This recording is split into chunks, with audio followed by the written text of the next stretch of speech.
après-midi, donc, notre thème, c'est l'homme ne vivra pas seulement de pain, l'homme ne vivra pas de pain, mais de toute parole qui sort de la bouche du Seigneur, tirée selon les traductions. Donc, la première version originale, c'est Deutéronome chapitre 8, verset 3, que Jésus répond dans l'évangile de Matthieu, chapitre 4, verset 4.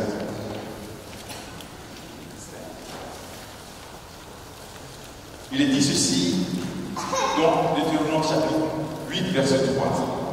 Il t'a fait passer par la pauvreté, il t'a fait sentir la faim, et il t'a donné à manger la manne, cette nourriture que ni toi ni tes pères n'avaient bien connue, parce que tu saches que l'homme ne vit pas seulement de pain, mais de tout ce qui vient de la bouche du Seigneur. Slide suivant.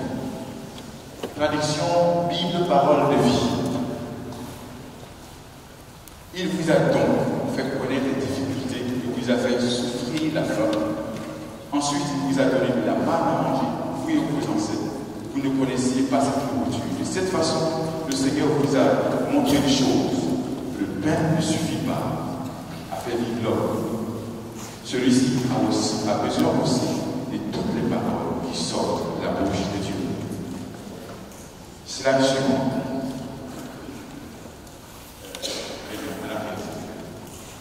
Merci. Restez. Voici donc cette parole extraordinaire tirée du livre de Deutéronome. L'homme ne vit pas seulement de pain, mais de toute parole qui sort de la bouche de Dieu. Nous avons parcouru, depuis le début de l'année, un premier cycle qui était sur la prière. Nous avons appris beaucoup de choses sur la prière. Les choses que nous avons apprises, c'est que Dieu a donné la terre aux hommes. Et que le ciel est le ciel de qui? Vous vous souvenez encore? Le ciel appartient à qui? Et la terre appartient aux hommes. Donc Dieu a donné la terre aux hommes, le ciel appartient à Dieu. Même si Dieu est le propriétaire de la terre, mes bien-aimés, il a confié la terre aux hommes. Donc, ce qui signifie clairement que sur la terre, ici où nous sommes, des vivants, il n'y a que vous et moi qui avons droit légal sur la terre, autorité légale sur la terre. C'est pourquoi dans les nations, les hommes peuvent prendre des décisions au niveau législatif, au niveau des lois, et cela s'applique à tous les citoyens d'un pays. Donc sur la terre, toi, ce que tu dis, ce que tu fais est légal. Quand c'est illégal, qu'est-ce qu'on fait? Tu vas te retrouver confronté à la justice. Tu es humain, l'être humain qui a droit légal d'agir et d'opérer sur la terre. Ce qui signifie qu'aucun esprit, je dis bien aucun esprit, angélique, divin ou démoniaque ne peut agir sur cette terre sans l'autorisation d'un homme. Je répète, notez ça pour ceux qui prennent note. Aucun esprit, je dis bien aucun esprit, divin, commençons par Dieu, angélique ou démoniaque, ne peut agir sur cette terre de façon légale sans l'autorisation de qui? De l'homme. Si vous êtes locataire de votre maison, est-ce que le propriétaire peut rentrer comme ça chez vous? S'il le fait, c'est un acte illégal. C'est pourquoi Dieu, quand il envoie son Fils dans le monde, pour qu'il y ait le mystère de l'incarnation, pour que Dieu se fasse homme, qu'est-ce qu'il fait? Qu'est-ce qu'il fait? Il cherche quoi? Un homme, une femme. Mais là, en l'occurrence, c'est une femme. Pourquoi? Parce que être humain sur la terre, tout être humain doit passer par le sein de qui? D'une femme. Par les entrailles d'une femme. Sinon, tu n'es pas un être humain. Or, Dieu veut se faire homme. Donc, même s'il est le Tout-Puissant, même si c'est celui qui a créé l'homme et la femme, c'est celui qui a créé Marie, qui a créé Joseph, qui vous a créé, qui m'a créé, il ne peut pas entrer sur cette terre qu'il a donnée aux hommes sans la permission d'un homme ou d'une femme. Donc, pour que son acte soit légal, pour que Dieu soit légal et légitime sur la terre, il passe par quoi? Par une femme qui s'appelle Marie, à qui il va demander quoi? La permission. Est-ce que tu veux être la mère du sauveur? Est-ce que tu veux être la mère de mon fils? Si Marie avait dit non, le ciel aurait eu un grand problème. Dieu aurait été réellement embêté. Mais comme il sait que cette jeune femme-là, depuis toute éternité, son cœur aspire à manifester la vie de Dieu, et que parmi toutes les jeunes filles de son âge, toutes les vierges qu'il y a en Israël, il y a cette vierge-là qui a ce cœur-là, accueilli ce mystère de l'incarnation. Et quand l'ange va voir Marie, donc le ministre chargé de la communication du ciel, arrive sur la terre, donc lui vient du royaume du ciel, il va venir sur le royaume de la terre. Regardez, quand il arrive sur le royaume de la terre, il ne peut pas imposer à Marie, Dieu ne peut pas imposer à Marie, soit la mère du sauveur. Il y a des moments où Dieu a dit, lève-toi et marche. Dieu l'a fait. Mais là, cette fois-ci, c'est un acte où le ciel rencontre la terre et que le ciel opère sur la terre, il faut que quelqu'un dise oui sur la terre. Et Marie, elle a dit, dès la seconde Marie a dit, je suis la servante du Seigneur, qu'il me soit fait selon ta parole. Automatiquement, la connexion a été établie entre le ciel et la terre. Jésus a commencé à être téléchargé dans le sein de Marie par le Saint-Esprit. Automatiquement. Et c'est pourquoi je vous disais sur le thème de la prière que ceux qui établissent la connexion entre le ciel et la terre, c'est nous les hommes. C'est pourquoi les démons, les esprits mauvais cherchent des corps pour les posséder, pour habiter, pour agir de façon légale et légitime sur la terre. Et quand ils ne trouvent pas, ils trouvent des sorciers, ils trouvent des marabouts, ils trouvent des gens qu'on appelle des médiums. Médium, c'est celui qui fait la médiation entre le monde invisible et le monde visible, entre le monde spirituel et le monde terrestre. Pour opérer, pour être légal, un démon va passer par des médiums. C'est pourquoi il faut vous rappeler que votre vie, quand vous allez les voir, dites-vous, les démons, ils sont. Oui, les esprits vous connaissent, mes amis. Ils vous voient, même si vous les voyez. Donc ce acte-là est très important pour nous. Parce que nous, en tant que fils de Dieu, nous rendons l'activité du ciel légale sur la terre. Par notre vie de prière. Chaque fois que nous prions, que nous invoquons Dieu, nous établissons la connexion entre le ciel et la terre. L'interférence, nous permettons l'interférence entre le ciel et la terre pour que Dieu continue à agir sur la terre. Quand tu arrêtes de prier, tu arrêtes la connexion. Mais heureusement, pendant que toi tu dors, sur d'autres continents, il y en a qui sont réveillés en train de prier. Pendant que toi tu dors, il y a des monastères, il y a des communautés, il y a des gens qui sont en train de prier.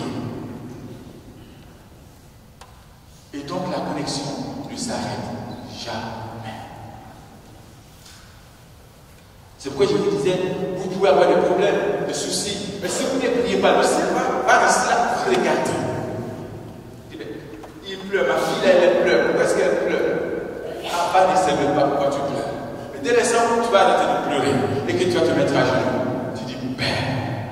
Ah, le ciel dit, attention, quelqu'un vient d'appeler, à décrocher le numéro rouge là, c'est qui? Et là, les anges commencent à se positionner pour prendre note de tout ce que tu vas dire. Et permettre au ciel d'amener la réponse sur la terre. Amen. Donc la prière, elle est importante. Elle permet au surnaturel divin de se manifester dans notre naturel, dans notre quotidien. Alors, nous avons vu qu'il fallait être des hommes et des femmes de prière. Et notre effusion de l'esprit que nous avons vu pendant la Pentecôte, c'était quoi? embrasé pour une vie de prière dans le feu. Est-ce qu'il y en a qui ont été embrasés? Oui, gloire à Dieu. Donc cette année, nous allons aller plus loin. Le thème qui a été retenu par le berger et son équipe, c'est la prière et la parole de Dieu. La prière et la parole de Dieu. Et nous lisons, slide s'il vous plaît. Jérémie 33, verset 3. Invoque-moi et je t'annoncerai de grandes choses, des choses qui sont cachées que tu ne connais pas. La version d'Arby dit ceci: crie vers moi et je te répondrai. Et je te déclarerai des choses grandes et cachées que tu ne sais pas. En français, on dit: appelle-moi et je te répondrai. Appelle-moi. Dieu ordonne au prophète de l'invoquer. Invoquer, ça veut dire prier. Et lui, Dieu, fait une promesse. Il va faire quoi? Il va répondre. Il va répondre. À cette prière-là, Dieu va parler. Il va t'annoncer des grandes choses. Et même lui révéler des choses qui sont cachées. Donc Dieu ordonne au prophète de l'invoquer. Il dit: crie, invoque-moi, appelle-moi. C'est un ordre. Il dit: crie, prophète, invoque. C'est-à-dire, prie. Et on se rend compte que la prière n'est pas un monologue où l'on parle à Dieu et après on parle. Parce qu'il dit: je vais faire quoi? Je vais te... Donc, si tu as crié, qu'est-ce que tu fais? S'il dit: allô, Olivier, tu es là? Ben, il va me dire: oui, je suis là. Oui, je suis pas là. Mais s'il ne décroche pas, c'est qu'il n'est pas là. Mais comme je sais qu'il est là, il va me répondre. Donc, la prière, ce n'est pas un monologue. On vient, on va, Seigneur, tu vois, j'ai mon enfant, il y a mon fils, j'ai ma femme, j'ai mes enfants, j'ai ceci, j'ai cela, il y a mon oncle, il y a ma cousine, il y a ma soeur, il y a ma tante, il y a mon grand-père, il y a mon arrière-grand-père. Non. Et puis après, Seigneur, j'ai fini. Goodbye. See you next time. Non. La prière n'est pas un supermarché où l'on vient faire ses courses. Vous voyez, vous faites la petite liste aujourd'hui, je vais demander à Dieu. Bon, pour cette année, j'ai bien trouvé un nouveau mari. Voilà, parce que l'ancien est fatigué. Non, ça ne marche pas. Un lieu, d'accord? Bon, parce que je veux une nouvelle voiture, une Lamborghini, si c'était des préférences. Et puis, qu'est-ce que j'ai fait d'autre? Je veux un compte en banque bien rempli là. Et puis, je veux une bonne santé, tu vois. Voilà, et puis pour mes enfants, je veux qu'ils réussissent à l'école. Et puis, qu'ils réussissent à les examens. Seigneur, tu vois, voici ma liste. Voilà, ok? Voilà, Jésus, merci, au revoir. Et puis, quand tu me répondras, je verrai. Non. La prière, ce n'est pas un lieu pour ça. Ce n'est pas un lieu où on accuse les autres. Puis, Seigneur, tu vois, même ce soir, je vais mettre la prière. Tu vois, Seigneur, tu vois, j'ai remis ce qu'elle m'a fait. Franchement, tu vois, hein, je ne sais pas, mais amène le feu sur le feu, cramé. Qu'elle comprenne qu'elle a tort et c'est moi qui ai raison. Oui, ça c'est pas la prière. On est dans l'accusation, dans un tribunal. La prière, ce n'est pas un temps où je viens pour me justifier, pour me comparer aux autres. Tu vois, Seigneur, voilà. Bon. Seigneur, tu vois, j'ai agi, mais j'ai pas mal agi. Tu vois, dans cette situation, c'est lui qui m'a provoqué. C'est lui, c'est elle là qui m'a provoqué. Sinon, je n'aurais pas réagi de la sorte. Tu vois, Jésus. Moi, j'ai prié. Je vais à l'église. Je paye mon dîner d'église. Je fais des offrandes. Je m'occupe des pauvres, des orphelins. Je visite les malades, tout ça. Je peux comprendre la situation, mais ce n'est pas facile pour moi. Non, ce n'est pas ça la prière. Comme les deux hommes qui sont allés au temple publicain, les pharisiens, ils disent: Seigneur, tu vois, moi je jeûne combien de fois? Huit fois dans la semaine, avec 7 jours, j'arrive à jeûner 8 jours. Je ne sais pas comment il fait. Voilà, et puis je paye, je donne les offrandes. Voilà, moi je suis un homme bien, je suis un pratiquant, je prends ta parole, je prie. Tu vois, je ne suis pas comme le monsieur qui est au fond là, ce publicain là. Tu vois? Non, lui, il ne te connaît pas, il ne jeûne même pas, il ne sait pas ce que c'est que le jeûne, il ne donne même pas pour l'église, il ne donne rien du tout, il ne s'occupe même pas des pauvres, et puis là, il vient prier dans la voie, Seigneur, tu vois. Moi, pitié de moi, tu vois. Moi, je suis un gars bien, tu vois. Regardez, moi je prêche, j'annonce l'évangile du salut, donc si tu dois visiter quelqu'un ici, c'est moi d'abord que tu dois visiter. D'accord, puis les autres là, tu verras après avec eux. Non, ça c'est pas la prière. Mais bien aimé, la prière est un lieu de rencontre avec le Seigneur. C'est le moment privilégié où j'entre dans le lieu secret. C'est le temps, j'ai envie de dire, le temps de romance. Le temps de romance dans l'intimité. Ah, le couple, les gens qui sont mariés, ils savent ce que c'est. Le temps de romance. Si vous avez arrêté le temps de romance, il faut vous les mettre. D'accord? Il faut retrouver le temps de romance. Oui. C'est ça la prière. On doit être pressé pour ce temps de romance. Nous les hommes, quand on aime une fille ou une femme, ouais, quand on est amoureux là, quand le temps de romance arrive, l'homme ne peut pas tenir sur place, il est pressé, il va chérie, allez. D'accord? Il essaie de la motiver au maximum. Mais c'est que c'est le temps de romance. C'est comme les minutes de cocher. Je dis à 21h, je suis là. 21h moins quart, je suis là. C'est que je t'attends. C'est le temps de romance.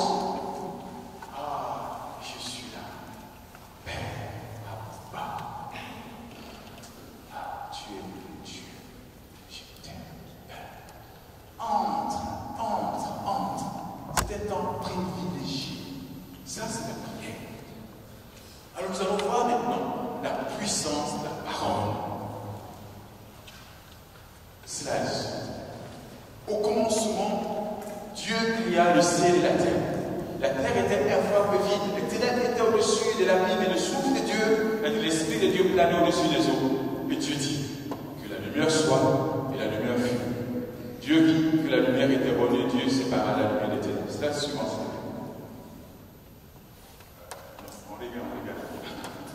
D'accord? Donc, Dieu dit quoi? Au commencement, Dieu a créé quoi? Le ciel et la terre.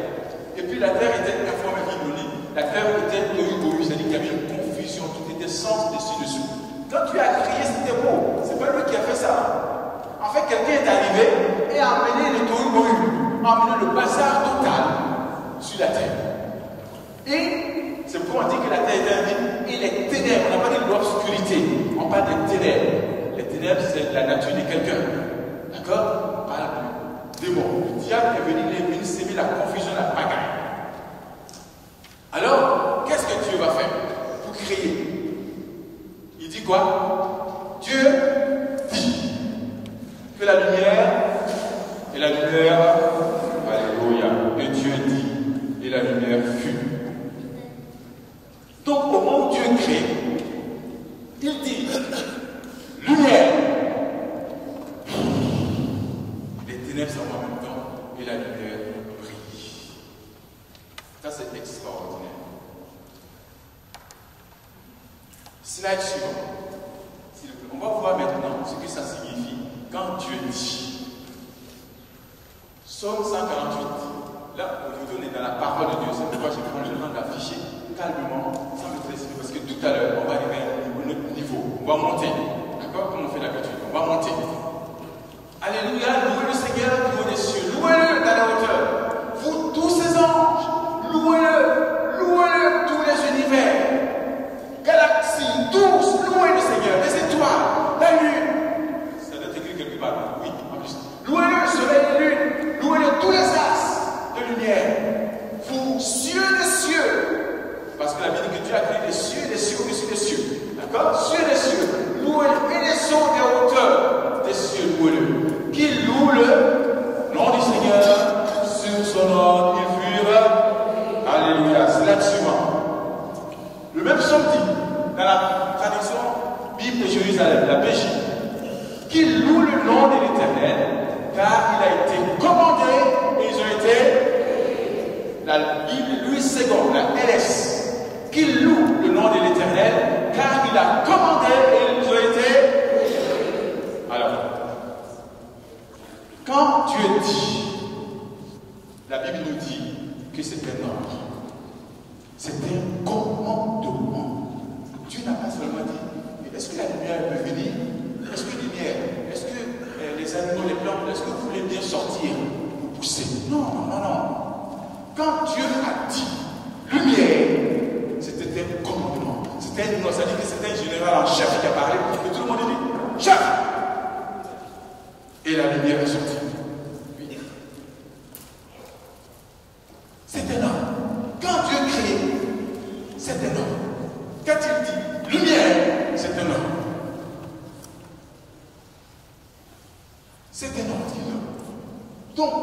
tout ce que Dieu a créé, quand Dieu dit, sa parole est un ordre, c'est un commandement. C'est comme nous parlons des 10 commandements, des 10 paroles, les 10 ordres que Dieu a donnés, les commandements qu'il nous a donnés pour grandir en lui.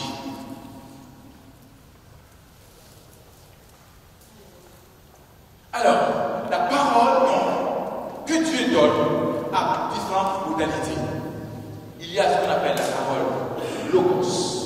On va voir ça tout à l'heure. Il y a la parole graphos. C'est-à-dire ce qui est écrit ici, là. D'accord? C'est écrit. Graphique. Graphos. Vous voulez quelque chose? J'ai rien inventé là. Il y a la parole rhéma. C'est-à-dire la parole de Dieu actualisée aujourd'hui par le Saint-Esprit pour toi. Ce sont les modalités de la parole. Alors, slide s'il te plaît. Au commencement, la terre était vide et informe, Dieu a créé.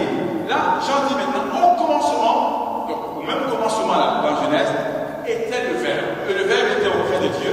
Et le Verbe était Dieu. Il était au commencement auprès de Dieu. Et c'est par lui que tout est venu à l'existence. Et rien de ce qui s'est fait ne s'est fait sans. C'est la suivante. Alors là, on va lire dans la nuit, c'est bon. Au commencement, la parole existait déjà. La parole était avec Dieu. Et la parole était Dieu. Elle était au commencement avec Dieu. Et tout a été fait par elle. Et rien de ce qui a été fait n'a été fait sans elle. C'est la suivante. Voilà, ça c'est celle que j'ai. La Bible, parole vivante.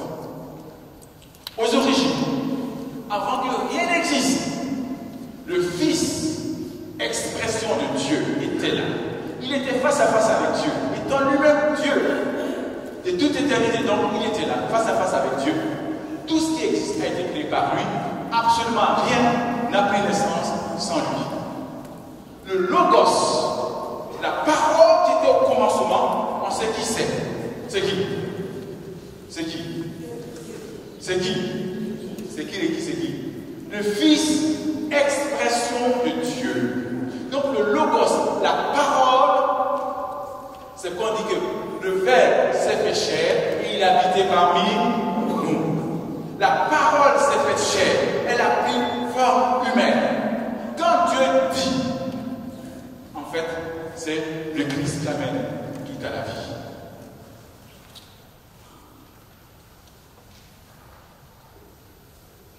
Est-ce que vous me suivez? C'est bon? Je vais aller doucement, je ne vais pas faire une course là de 400 mètres. On va aller doucement. Que ça imprègne, parce que ce qu'on va faire après va être déterminant de la compréhension de ce que nous avons maintenant ici. Là, je suis comme un pédagogue. Je vais donner la théorie, après on va entrer dans la pratique, on va donner la dynamique. D'accord? Alors, slide suivant, s'il vous plaît. Voici l'histoire d'un homme qui s'appelle Pierre. La nuit, le bateau est parti. Jésus dit, allez-y, dévancez-moi, j'arrive. Lui, il remonte à la foule, il va prier, et après, les disciples le voient marcher sur l'eau. Ils commencent à avoir peur, c'est un fantôme, ça crie partout. Mais Jésus est calme. Il dit, n'ayez pas peur, c'est moi. Voici ce que dit notre ami Pierre. Lui, c'est Pierre le téméraire. Pierre prit la parole du Seigneur. Si c'est bien toi, ordonne-moi de venir vers toi sur tes eaux. La parole vivante dit, alors Pierre dit, si c'est bien toi, Seigneur, donne-moi l'ordre de venir te rejoindre sur l'eau. La Bible d'Arby dit ceci. Pierre, lui répondant, dit, Seigneur, si c'est toi, commande-moi d'aller à toi sur les eaux. On dit que quand tu as créé tout à l'heure, c'était quoi? C'était un ordre, un commandement. Pierre dit, Seigneur, si c'est toi, donne-moi ce ordre-là. Donne-moi ce commandement. Parce que je sais que l'eau où je vais marcher, si toi tu tiens sur cette eau-là, pour que moi je marche dessus, il va falloir que je tienne sur quelque chose de solide. D'accord? Ton commandement, ta parole. Ton pied va marcher sur l'eau, non pas sur la base de ses émotions, de bien-aimé, mais sur la base de quoi? La parole de Jésus. D'accord? C'est pourquoi il dit, donne-moi l'ordre, donne-moi, commande-moi, donne-moi l'ordre, Seigneur.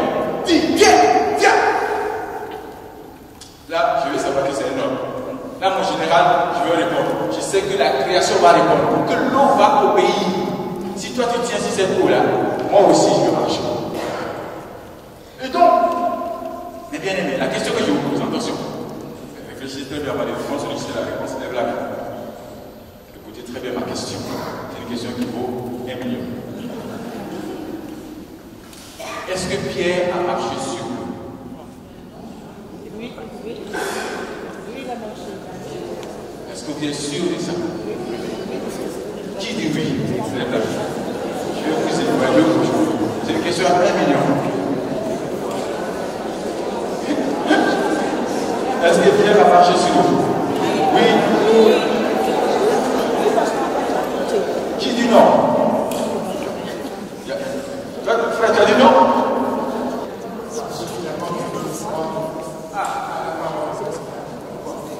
Ça c'est le manque de foi de Pierre. Mais les autres ont dit que Pierre a marché sur l'eau.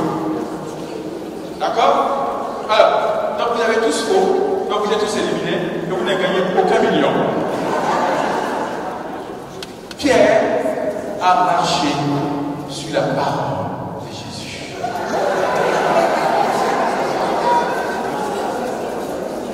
Pourquoi? Parce que la parole est la seule réalité stable. C'est la réalité stable sur laquelle Pierre peut se tenir.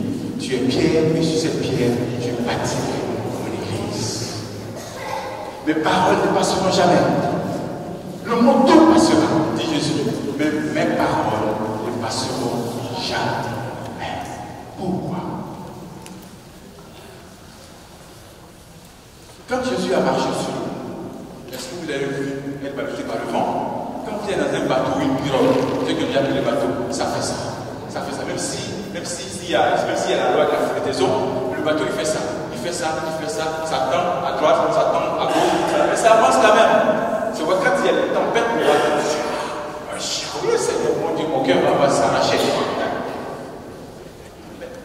Quand le vent a soufflé, quand Jésus marchait, est-ce que vous avez vu Jésus l'avait ouvert? Rien. Non. Quand Pierre est marché sur les eaux, il n'a pas fait oh. Il a fixé les yeux quoi? Sur le vent qui s'est levé. C'est tout, c'est le premier Pierre. Au lieu d'avoir les yeux fixés sur la parole sur laquelle il se tenait et qui est en face de lui, il a préféré regarder autre chose. Donc Pierre n'a pas marché sur les eaux. Je vais écrire un bouquin d'ailleurs dessus, je pense que ça fait un bon terme. Pierre a marché sur la parole de Jésus. En tant que fils de Dieu, mes bien-aimés, nous avons été établis sur la terre pour régner et gouverner. Je vous ai dit que la terre est notre royaume. Et nous allons quitter ce royaume-là pour un autre royaume, le royaume du Père. Et après, nous allons revenir sur la terre. On va oublier que nous allons revenir sur la terre. On ne va pas au ciel, là, ce n'est pas notre maison. Chez nous, c'est sur la terre. Ne l'oubliez jamais.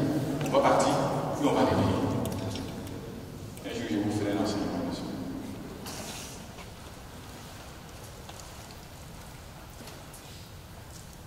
C'est là que je pense. Merci. Vous-même, que dit-elle? La parole est près de toi, dans ta bouche, dans ton cœur. Or, la parole de la foi que nous prêchons. Si tu confesses de ta bouche le Seigneur Jésus, et si tu crois dans ton cœur que Dieu l'a ressuscité de mort, tu seras sauvé. Paul nous dit, écoutez les gars, la parole, vous croyez que c'est compliqué. Elle n'est pas si loin que ça. Elle n'est pas si compliquée. En fait, cette parole-là, elle est où? Elle est où? Elle est près de... Elle se trouve où? Dans ta bouche. Ta bouche est l'organe le plus puissant sur cette terre. Ce ne sont pas tes pieds, ce ne sont pas tes mains, ce ne sont pas tes yeux, c'est ta bouche. L'organe le plus puissant dont un homme dispose sur la terre, en dehors du fait de pouvoir procréer, c'est la bouche. Même la procréation peut être contrariée par la bouche. Je vous en fais la démonstration tout à l'heure.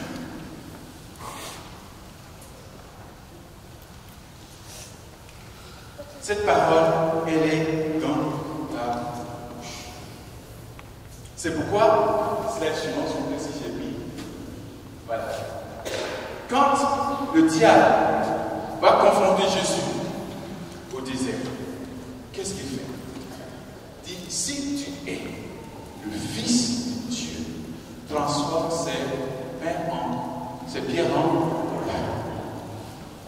Jésus lui dit, il est écrit, l'homme ne vivra pas seulement de pain, mais de toute parole qui sort de la bouche de Dieu. Parole, parole. Le diable a dit, est-ce que Jésus a dit, est-ce que moi je suis le Fils de Dieu, tu peux rien contre moi? Le diable dit, si tu es le Fils de Dieu. Et Jésus dit, Jésus répond, parole, parole. Toi tu dis, si je suis le Fils de Dieu, moi je te réponds ceci. Il est écrit, le roc solide sur lequel Jésus n'a pas dit, bon, disais-toi, Satan, écoute-moi. Est-ce que tu me connais? Je suis ton chef. Je suis ton créateur. Au cas où tu le voyais, je suis Jésus, qui vient du ciel par le sein de Marie. Donc toi, Archange Michel, viens dégager celui ici, là, il me fatigue. Non, Jésus n'a pas dit ça. Il dit, ok, bataille ou bataille? Allons-y, bataille ou bataille? Parce que tu es venu, tu as terrassé le premier Adam, tu l'as mis à terre, tu l'as mis KO avec Ève. Moi, je suis le nouvel Adam qui vient rétablir Ève et Adam que tu as renversé, qui vient venir les élever. Parole, parole. Tu as dit à Ève, est-ce que tu as dit? Ève aussi, comme elle n'était pas très sûre de l'affaire, on allait voir Adam et Adam. Il y a lui là qui me fatigue. Tu as dit quoi? Tu te souviens déjà?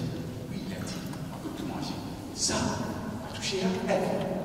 D'accord. Hey, Satan, tu as dit on peut tout manger, mais ça, on va toucher. Hey, tu me dis, oh, toi, Ève, tu n'es pas là. Écoute-moi bien. Dieu, il sait que si tu manges ça, tes yeux vont s'ouvrir et vous allez être comme des dieux. Ils étaient déjà comme des dieux.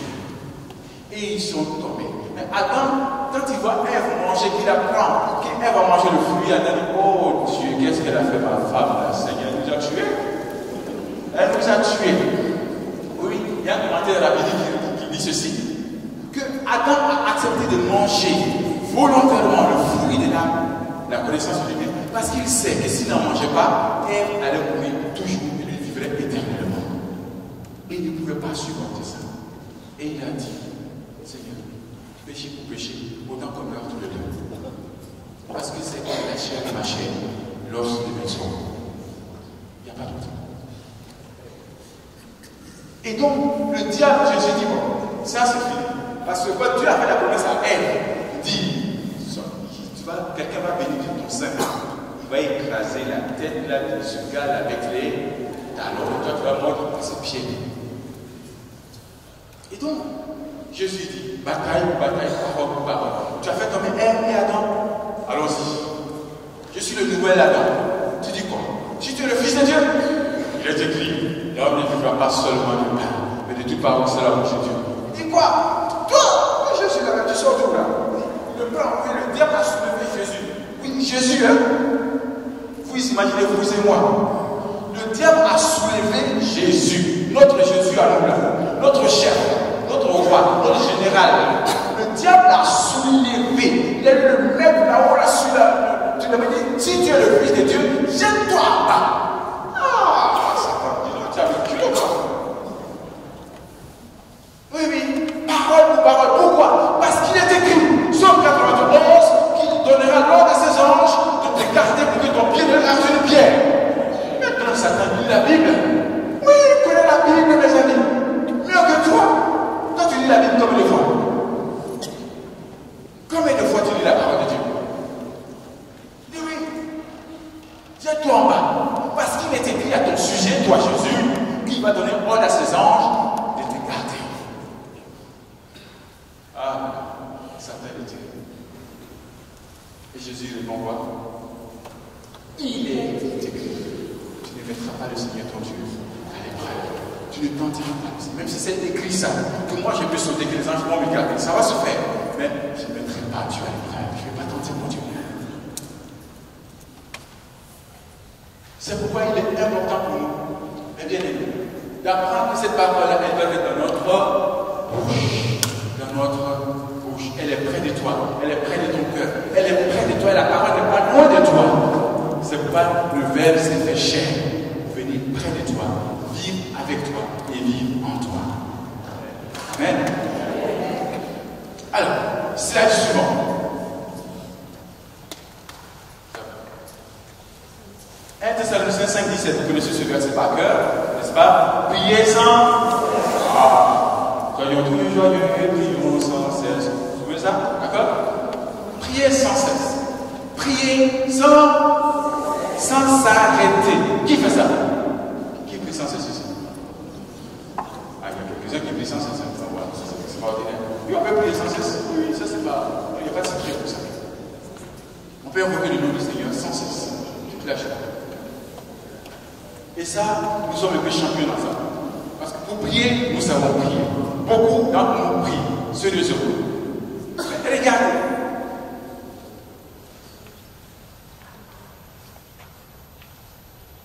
Josué, chapitre 1, verset 1. Ce livre de la loi ne te quittera pas. Ne quittera pas quoi? Ta bouche. Il ne faut pas que cette parole-là quitte tes lèvres.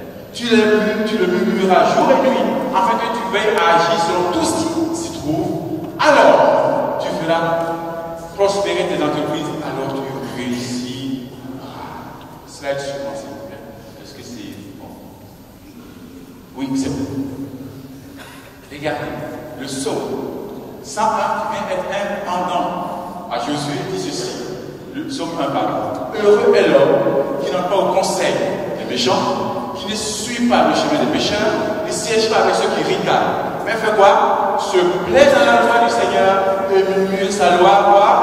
Jour et nuit. On revient à cela d'avant, s'il te plaît. Ce livre ne quittera pas tes lèvres, tu feras quoi? Tu le murmureras quand? Jour et. On revient au slide. Voilà. Il est comme un arbre planté près d'un ruisseau qui donne du fruit en son temps et dont le feuillage ne se flétrit jamais. Regardez, on dit de prier sans cesse. Ça, c'est top. Ça, c'est bon. Nous le pratiquons. C'est qu'on le pratique tous les jours. Mais maintenant, la parole de Dieu dit quoi?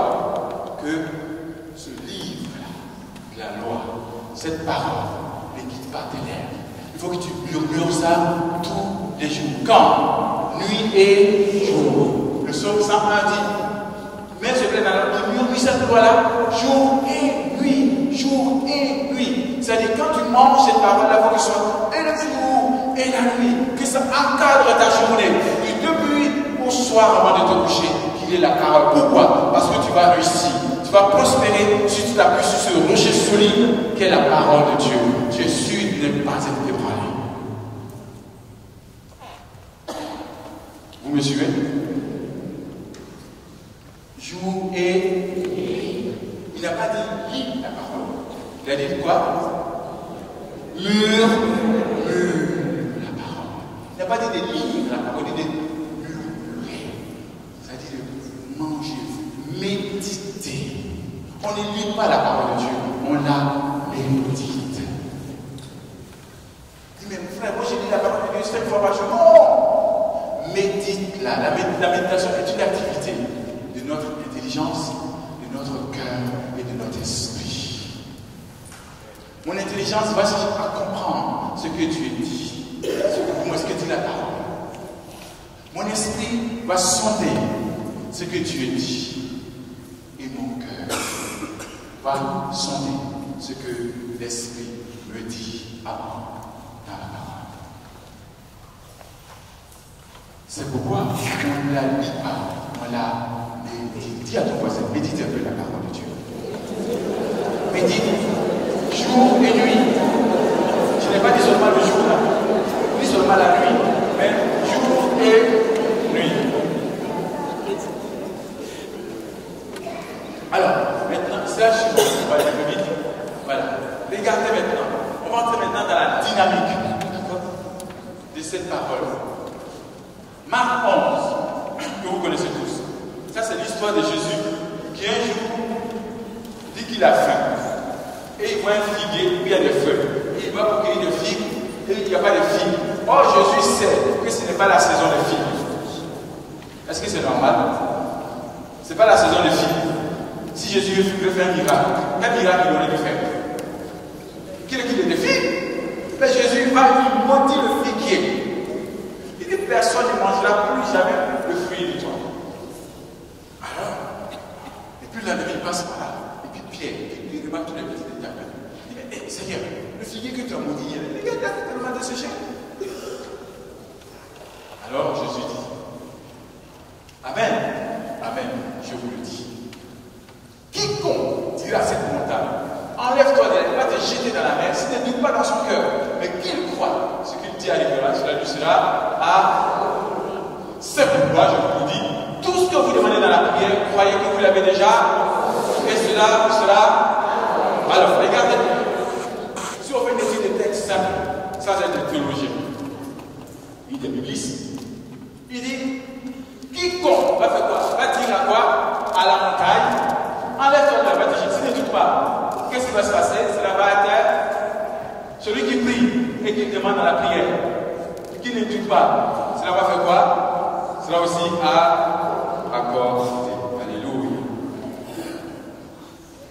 La prière ici a deux volets. Notre vie de prière a deux dimensions.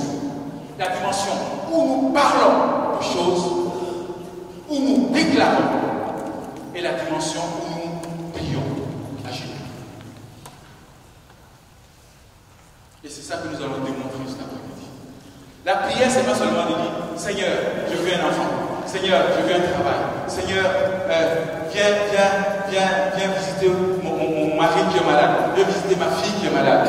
Ou ma femme qui est malade. Non, ça c'est deuxième. J'ai envie de dire, c'est deuxième étage. Ou trois étages en dessous. La vraie dynamique de la prière, c'est de déclarer. C'est quoi Jésus dit? Quiconque dit à la montagne, qu'est-ce qui déplace la montagne? C'est la foi ou c'est la prière? Attention, question à 2 millions. Qu'est-ce qui déplace la montagne? La quoi? La foi. La parole de foi. La foi, la prière. Qui dit la foi? Levez la main. La foi. Qui dit la prière? La prière. Bon, là je pense que vous avez tous échoué. Allez, le prochain. Ce qui déplace la montagne, ce n'est ni ta foi, ce n'est ni ta prière, c'est ta parole. Quiconque dira, quand tu vas parler, la montagne va se déplacer. Tu peux avoir la foi et te taire. Oui, beaucoup de gens croient que Jésus guérit, que Jésus ramène la vie, que Jésus peut restaurer ma famille, que Jésus peut restaurer mon mari, que Jésus peut délivrer mon enfant qui est dans la drogue. Malgré ça, ils ont la bouche fermée. Oui, la seule chose qu'ils savent dire, il est perdu, il est dans la drogue. Regarde la misère, Seigneur. Regarde la misère, regarde la misère. Il est perdu, mon fils. Dieu dit, hé, tu as une montagne devant toi. Cette montagne s'appelle addiction de ton fils à la drogue. Pas à la montagne. Ouvre ta bouche parce que tu as la foi. Parce que la foi est répartie à chacun d'entre nous. On n'a pas besoin de prier pour la foi. On ne prie pas pour la foi. Il n'y a pas de prière pour la foi. Pourquoi? La foi vient d'où?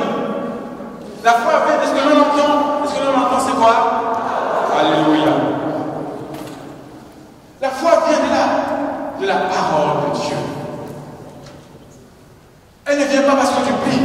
Non, bien aimé. L'homme ne vivra pas seulement de pain.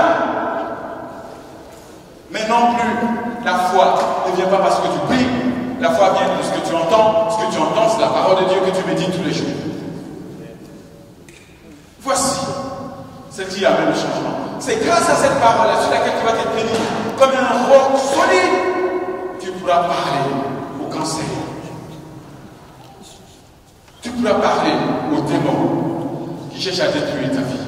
Tu pourras parler à n'importe quelle situation. Tu diras à cette montagne, lève-toi, jette-toi à la mer.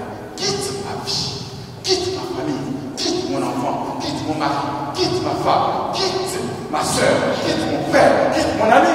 Et cela va se faire à cause de quoi? De la parole qu'il a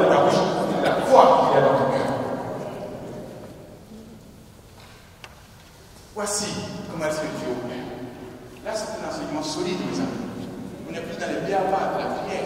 Non, on est monté d'un niveau là. On est monté d'un niveau.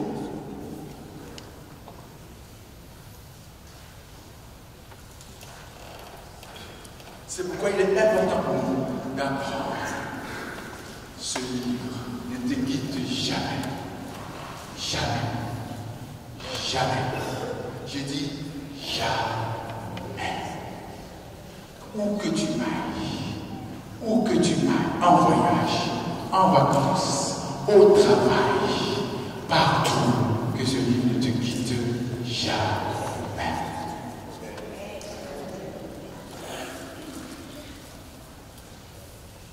Slide suivant. Regardez. Quelqu'un va appliquer ça dans l'Ancien Testament, il s'appelle Josué. Josué parle à l'Éternel. Le jour où l'Éternel livra les Amoréens aux enfants d'Israël, il dit en présence d'Israël, Soleil, arrête-toi sur Gabaon, et toi lune sur la vallée d'Ajalon. Et le soleil s'arrêta. La lune suspendit sa course jusqu'à ce que la nation puisse tirer vengeance de ses ennemis. Cela n'est-il pas écrit dans le livre du Juste? Le soleil s'arrêta au milieu du ciel et ne s'est attaquant de se coucher presque tout un jour. Regardez. Israël est en train de combattre les ennemis, les Amoréens et les gens de Gabaon sont en train de combattre. Et la bataille est chaude. Et au cœur de la bataille, Josué, général en chef de l'armée d'Israël, veut finir avec cette histoire. Qu'est-ce qu'il fait? Il se tourne vers Dieu parce qu'il a besoin de la foi. Il parle à qui? À l'Éternel, à la parole, parce qu'il faut que la parole lui réponde. Quand il a parlé à Dieu, qu'est-ce qu'il fait? Il dit en présence de tout Israël, Soleil! En plein midi, ils sont en train de se battre, les épées. Adversaire, Soleil, arrête-toi, maintenant! Vous voyez ça, bataille. Vous avez déjà vu le film de combat avec les épées là? Moyen âge, puis chacun les boucles, tout ça. Et lui, pendant ce moment, Soleil! Voilà que ça se passe. Arrête-toi! Et toi, lui, suspends maintenant! C'est qui ce monsieur-là?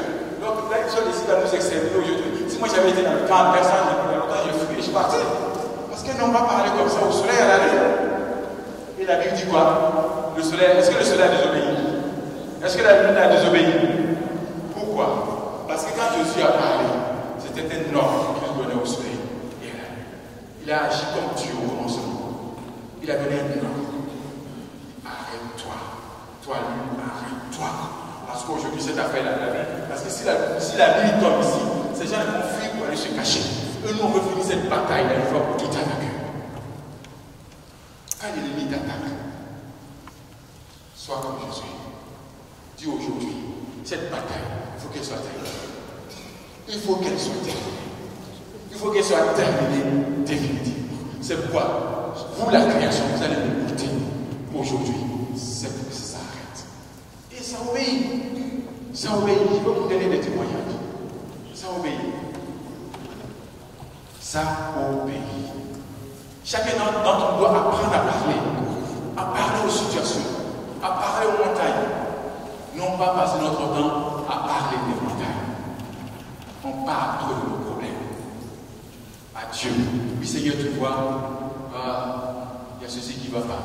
Ah, Seigneur, tu vois, moi je suis malade. Ah, Seigneur, Dieu dit, écoute, ça c'est le bébé, ça c'est le bébé. Maintenant, toi, lève-toi et parle à cette maladie. Tu n'as pas besoin de moi. Moi, j'ai tout donné. Tout est déjà accompli. J'ai tout fait. J'ai plus rien. Moi, je ne fais plus rien. Et c'est à toi, qui es homme sur la terre, là, que j'ai donné l'autorité, le pouvoir, dominer. Quand tu as créé l'homme et la famille, quoi? Dominer la terre. Soumettez-la. Gouvernez. Gouvernez. Soyez les gouvernants de la terre. Régnez sur la terre. C'est vous les rois sur la terre. Le cancer n'est pas au ciel. L'alcoolisme n'est pas au ciel. Le tabagisme n'est pas au ciel. L'addiction à la drogue n'est pas au ciel. C'est sur la terre ici que cela se passe. Mais il dit maintenant j'étais établi. Roi, pars, ouvre ta bouche. Parce que dans ta bouche, il y a ma parole.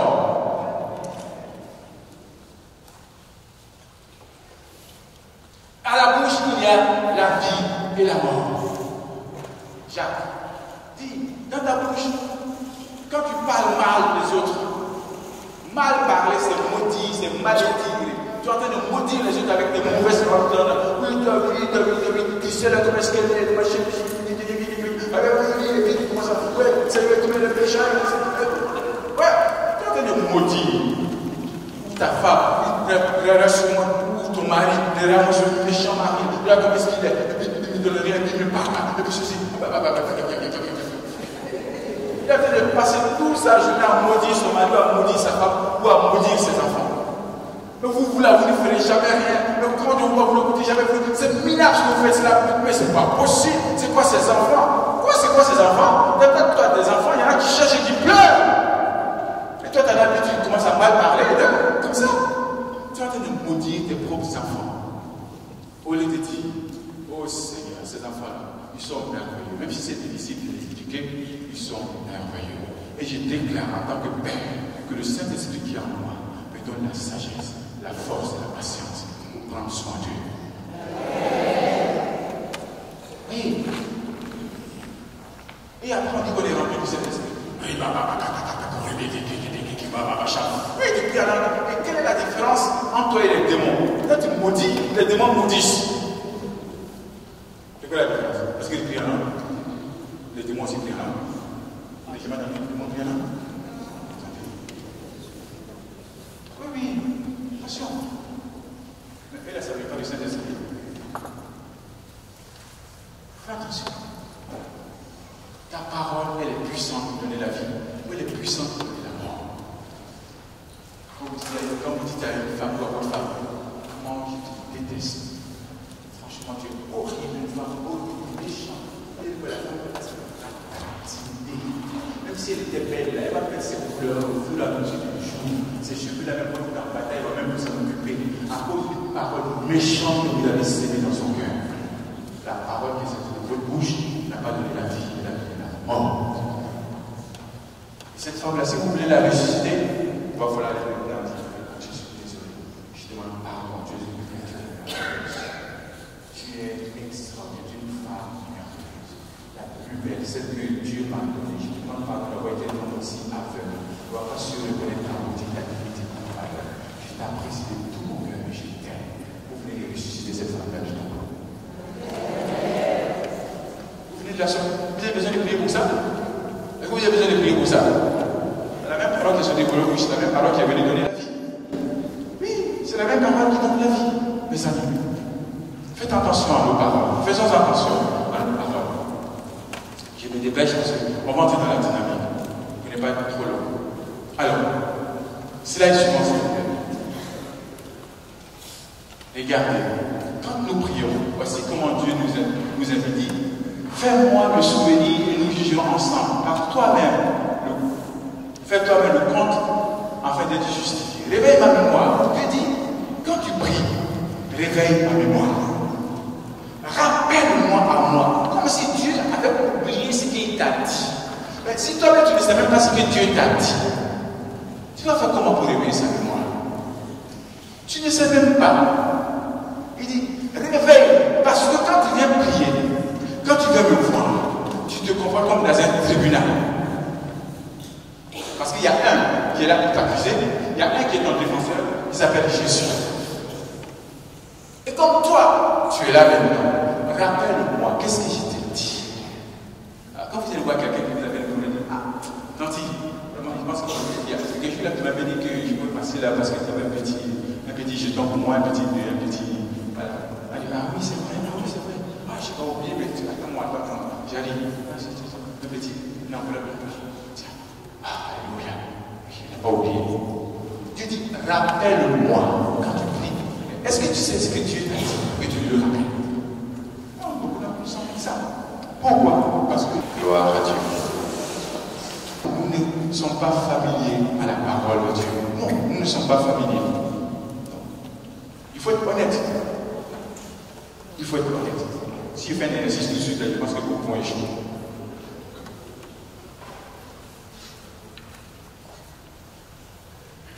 Et nous voulons trouver ce que Dieu a dit et la promesse attachée à sa parole. Voyez. Pour rappeler à Dieu ce qu'il t'a dit. Qu'est-ce Exemple, il dit, on a vu dans Jérémie 33, pardon, invoque-moi et je te... Donc Dieu dit, la parole de Dieu c'est, invoque-moi. Et la promesse c'est quoi? Ah, donc quand vous allez prier, écoute Seigneur, tu m'as dit, de t'invoquer. Je suis là pour t'invoquer. Dans cette situation que je vis, dans ce trouble qui habite mon cœur, je viens t'invoquer. Mais je viens pas comme un mendiant, parce que j'ai une promesse. Tu as dit que tu me répondras. Alors Père, je m'attends à toi. J'attends maintenant la réponse, l'accomplissement de cette promesse. C'est pourquoi, par ma foi et par ma bouche, je dis et je déclare que tu me répondras. Et comme je suis roi, fils de roi, alors je décrète et je dis que cette situation change maintenant au nom de Jésus. Père, merci. Amen. Ça fait combien de minutes? J'ai passé 10 heures. J'ai passé 10 heures.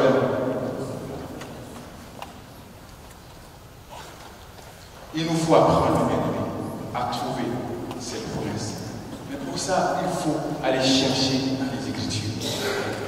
Chaque situation que nous vivons doit trouver son point noir. Quand vous allez au tribunal, quand la loi dit ceci, que fait votre avocat? L'avocat va aller chercher la loi qui vient contredire cette loi-là. Vous dites, voici, en vertu de la loi, de l'article de loi de tel machin, mon client, que voici, est innocent dans cette affaire. Et on examine. Dieu est un juste juge. Il est un juste juge. Donc quand nous prions, nous trouvons devant son tribunal, avec l'accusateur, parce que le diable, il a mis toutes les bêtises que tu as faites toute la semaine, toute la journée là. Et toi, tu vas aller t'asseoir devant Dieu et dire, Seigneur, exauce-moi. Le diable dit, celui-là est un menteur comme ça. Dieu a venu demander à Dieu de l'exaucer. Tout à l'heure, quand lui a demandé s'il connaissait Jésus, il avait dit qu'il allait quelquefois à la messe, il n'avait pas osé dire devant ses collègues qu'il est chrétien. Et lui va venir dire à Dieu de l'exaucer. Dieu, moi je m'oppose à cette affaire. Jésus dit, votre honneur, en vertu du pouvoir qu'il m'a conféré, je suis l'avocat personnel de ce monsieur. Et par les vertus et les mérites de mon sang versé à la croix, j'ai payé pour ce coupable. Et comme j'ai payé, tout a été payé. Et donc, il n'est plus redevable du diable. Par conséquent, je déclare qu'il est acquitté. Et Dieu, le juste juge, il prend son grand manteau, dit, l'accusation, est-ce que vous avez quelque chose à répondre à l'avocat? En effet, votre honneur, j'ai été vaincu à la croix, totalement dépouillé. À cause de lui, je n'ai plus droit légal sur ce monsieur. Alors, Dieu dit, acquitté. Alors, on vous écoute maintenant. Et là, maintenant, toi, tu dis, Seigneur, je viens te demander pardon pour tout ce que je n'ai pas pu faire aujourd'hui. Contre témoignage, je demande humainement pardon. Fais-moi miséricorde. Et aujourd'hui, je te livre mon cœur, mon corps, mon âme, tout ce que je suis. Je vais grandir en toi. Et je viens te déposer ma vie. Cette situation qui m'attaque, viens à mon secours. Le ciel dit, enregistré. Et c'est comme ça que nous avons accès au trône de la grâce à cause du sang de Jésus. Amen. Donc tu es qualifié, tu es extrêmement qualifié. À le slide suivant, et puis on va entrer maintenant dans la dynamique que j'aime beaucoup. Vous savez, Dieu a entendu leur plainte, Dieu se souvient de son alliance avec Abraham, Isaac et Jacob. Dieu regardait les filles d'Israël et Dieu les reconnut. Ça c'est dans l'Exode quand Israël est dans l'esclavage en Égypte. Et que Dieu décide d'envoyer Moïse. Moïse qui a fui l'Égypte, qui est parti dans le désert chez, comment on appelle son groupe, chez Madian. Donc Jéthro, il est devenu éleveur là-bas, donc berger de moutons, et il rencontre Dieu. Et Dieu lui dit, j'ai entendu la plainte de mon peuple. Et Dieu se souvient de son alliance avec Abraham, Isaac et Jacob. Ça veut dire quoi? Que quand Israël, pendant tout ce temps, Israël criait à Dieu. Dieu dit quoi? Prie, appelle-moi, je te réponds. Pendant tout ce temps, Israël criait, Dieu n'a pas répondu. aujourd'hui à cause de quoi? À cause de quoi? À cause de son alliance. Ça dit qu'ils ont changé leur prière. On a dit, Seigneur, sauve-nous, viens à notre secours. Les Égyptiens nous maltraitent, nous et nos enfants. Nous sommes dans la misère ici. Sauve-nous, Seigneur. Cette prière-là ne marche pas. Ça fait des années qu'on fait cette prière-là, ça ne marche pas. Il y a un truc quelque part qui ne va pas. Dieu dit, rappelle-moi ce que je t'ai dit. Oh, Dieu a dit quoi? Il a dit à Abraham, j'ai fait alliance avec toi et avec ta descendance. D'accord? Je te fais la promesse, ils vont être esclaves en Égypte, mais ils vont sortir de ce pays d'esclavage. Et là, il y a un qui dit, vous vous souvenez avant qu'on vienne en Égypte, notre papa Jacob, notre père, notre ancêtre, il nous avait parlé de cette histoire. Quand l'Éternel était notre Dieu, qu'il avait alliance avec nos pères, Abraham, Isaac et lui, Jacob. Est-ce que, on ne peut pas lui demander ça? Parce qu'une alliance, c'est important. Il dit qu'il avait un mariage avec notre nom, nos ancêtres. Donc, s'il a dit, si nous n'avons pas sa parole, c'est qu'il n'est plus Dieu. Là, on tient une clé solide, une base solide sur laquelle on va se tenir pour convoquer Dieu même devant son propre tribunal cette fois-ci. Devant son propre tribunal. Ils ont dit, Seigneur, votre honneur, nous réclamons une audience. J'ai dit, hein? Les enfants d'Israël, il y avait une audience. Oui. Tu as dit à nos pères, Abraham, Isaac et Jacob, que tu fais une alliance avec eux. Alliance pour toujours dans laquelle tu t'es engagé par un serment irrévocable. Que si, qui serait esclave dans ce pays-là, et qui les ferait sortir de ce pays-là. Alors, nous, descendants légitimes d'Abraham, Isaac et Jacob, dans cette audience, nous demandons, nous plaidons maintenant notre délivrance de ce pays d'Égypte, à cause de l'alliance dans laquelle tu t'es engagé. Dieu a dit, Gabriel, c'est vrai? Gabriel dit, oui, chef, tu as fait l'alliance, tu te souviens, sur le mont Moriah. Quand Abraham a voulu sacrifier son fils, tu as demandé de sacrifier Isaac. Il est parti avec le petit, il a voulu le gorger. Et tu as dit non. Et tu m'as envoyé pour envoyer un bélier là-bas. Il a envoyé le bélier, et c'est le bélier qui a été immolé. Et tu as dit à Abraham que pour toujours tu es son Dieu et que tu veillerais sur lui et ses descendants. C'est l'affaire qui est là, le document officiel. Tu regardes, oui, ça c'est moi qui ai écrit ça, c'est moi qui ai signé. Attendez! Moïse, va en Égypte. Depuis tout, tu vas en Égypte maintenant parce qu'il n'y a pas de choix. Ces gens m'ont rappelé quelque chose de fondamental, l'alliance. Ma parole. Quand on fait une alliance, c'est une parole. Quand vous êtes marié là, est-ce que vous voulez prendre un champ pour vous? Est-ce que ça a été validé? Même la mairie n'a même pas validé ça. Est-ce que vous voulez? Non, vous ouvrez la bouche, madame, monsieur. Allez! Elle dit, oui, je le fais. Ah, ça, on peut signer. Oui. C'est ta bouche qui parle. Quand tu vas aller voir Dieu, tu faut ouvrir ta bouche pour aller. Ah! Ils ont appelé à Dieu. Dieu a dit, il les a reconnus et Dieu les a délivrés. Il n'a pas envoyé Moïse là-bas. Moïse n'est pas revenu en Égypte le même jour-là. Le même jour-là, Moïse a pris ses pareils, il allait voir son peuple et dit, j'ai trop. Il faut qu'il parte en Égypte. Il a pris sa femme, il a pris ses enfants, il dit, oh, il va pas en Égypte. On va pour une grande œuvre de libération. Ils sont partis. Est-ce que quelqu'un me suit? Jusqu'à présent, vous me suivez? Est-ce que vous apprenez quelque chose? Gloire à Dieu. Je vais terminer. Et on va entrer dans la dynamique. Parce qu'aujourd'hui, le Seigneur est bon. Slide suivant, s'il vous plaît. Écoutez. Voici un passage qui est extraordinaire qui veut nous parler de la parole de Dieu. Il dit, Apocalypse 1, il avait dans la main quoi? Droite 7 étoiles, de sa bouche sortait un glaive acéré à 2 tranchants. Son visage brillait comme brille le soleil dans sa puissance. Il avait dans sa main droite 7 étoiles, de sa bouche sortait quoi? Une épée acérée. Regardez. Ah, Éphésiens 1, 17 dit quoi? Prenez le casque de salut et glaive l'esprit, c'est-à-dire là. Qui a cette épée-là dans sa bouche? Qui a l'épée? Dans l'Apocalypse, dans sa bouche. C'est Jésus, c'est le Fils de l'homme. C'est lui qui a l'épée. Paul dit que cette là, c'est quoi? La parole. Il dit, hé, écoutez, vous combattez dans la vie, parce que dans votre vie, là, vous allez être confronté aux attaques du diable. Les enfants vont se positionner chaque fois, parce que vous êtes des fils de mon royaume. Et c'est un combat de royaume contre royaume. Royaume des ténèbres contre vous.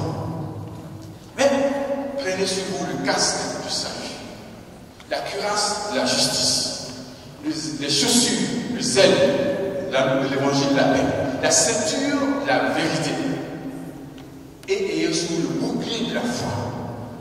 Mais tout ça, c'est pour vous défendre. Parce que si vous avez le bouclier, tout ça, sur les TVD, vous vous évoquez. Il faut que vous y réagissiez aussi. Si vous attaquez, il faut que vous répondez à l'attaque. Attaque. Votre arme de défense, la seule arme que vous avez, c'est la parole de Dieu. Votre seule arme, ce n'est pas la prière. Avec la prière, on ne combat pas Satan. Jamais. Votre seule arme, c'est la parole de Dieu. C'est votre arme, la seule. L'unique arme, ce n'est pas le jeûne, ce n'est pas la prière, c'est la parole de Dieu. Or, Apocalypse dit que Jésus lui-même, il tient quoi? Elle est où cette parole-là? Elle est où? Elle est dans sa bouche. Donc ça veut dire que toi, ton épée dont tu disposes, elle est où? Elle est dans ta bouche. Elle doit être dans ta bouche. Ta seule arme de défense contre le diable, contre la maladie, contre les circonstances, c'est l'épée de la parole qui est dans ta bouche. Alors ouvre ta bouche. Ouvre ta. Dis à ton voisin, pardon, ouvre ta bouche, s'il te plaît. Parle sur le sol. Parle. Ouvre ta bouche, ne ferme pas la bouche.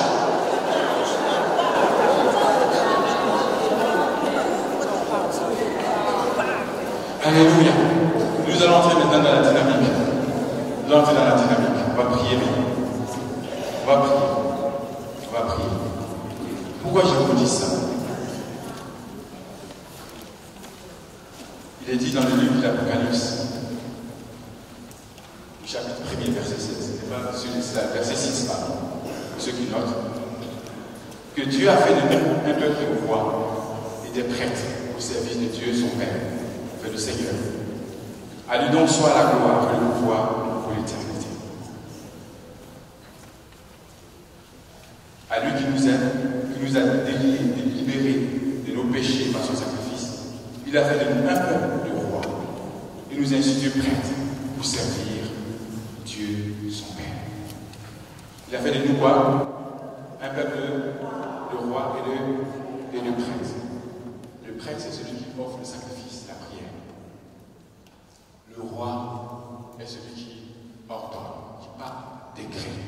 Un décret présidentiel, un décret royal, c'est un décret. C'est une parole contre laquelle c'est une loi qui s'impose à tout le monde. C'est pourquoi les rois sont terribles. Nous sommes les rois. Vous êtes un peuple de rois et de prêtres. Dis à ton voisin, où est ta voisin? Est-ce que tu sais que tu es roi ou reine? Est-ce que tu sais que tu es reine? Est-ce que tu sais que tu es roi?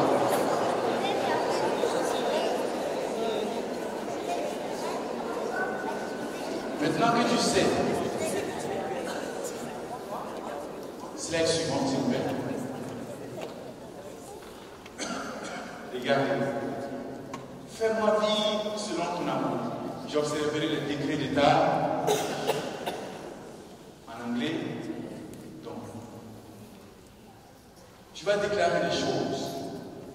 En français, c'est quoi que tu décides, cela réussira. Ce sera clair pour toi sur la voie que tu suis. En anglais, c'est tout ce que tu vas décréter. Tout ce que tu vas décréter, la chose que tu vas décréter, ces choses-là va se manifester.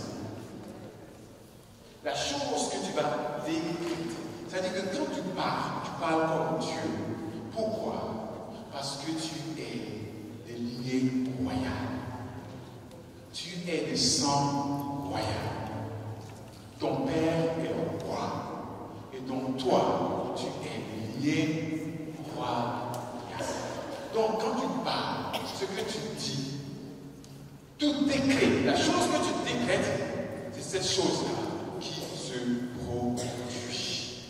C'est pourquoi il faut faire attention à nos paroles. Il y a quelques années, moi, le Seigneur m'a appris ça, m'a dit, un jour, j'ai étudié ça pendant des mois et des mois.